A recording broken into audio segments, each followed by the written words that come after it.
Next. Got together. Residents of Illinois are now able to buy weed for recreational use for the first time.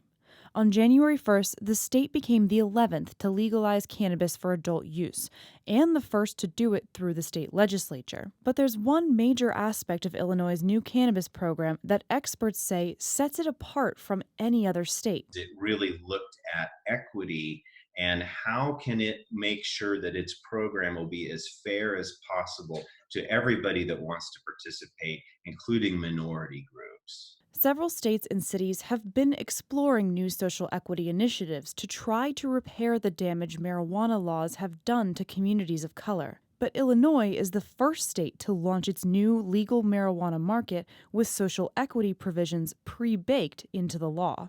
Experts say African Americans and Latinos have historically been impacted the most.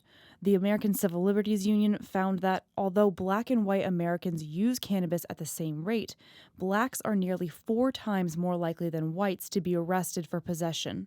In Illinois, blacks were nearly 8 times more likely to be arrested than whites. What Illinois did that really stands out is it went and surveyed all of the different approaches that had been tried, and they pulled in different folks from around the country that had been thinking about this and said, what are the different possibilities, and really pulled them together into one comprehensive system.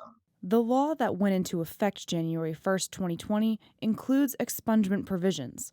Governor J.B. Pritzker announced he would be pardoning over 11,000 convictions on the eve of the launch of legal sales. These 11,017 misdemeanor convictions represent individuals who have carried around with them a stain on their records for possessing less than 30 grams of cannabis, a stain that has very often prevented them from obtaining housing or jobs or benefits. It also sets up new grant programs to reinvest in communities that have been hurt by prohibition and provide financial assistance for individuals in those communities who want to open up their own cannabis businesses.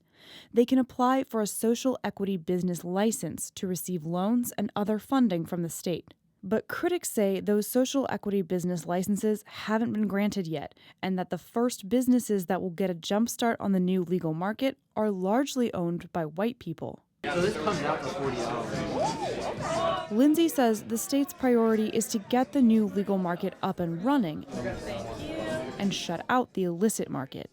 And tax revenue and licensing fees from the first round of legal dispensaries will help get social equity licensees off the ground later this year.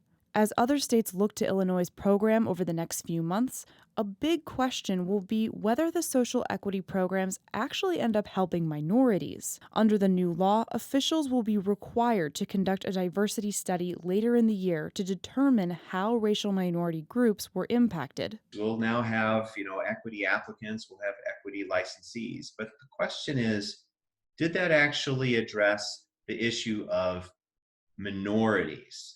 Right? Did African Americans actually end up in a different position as a result of all of these policies?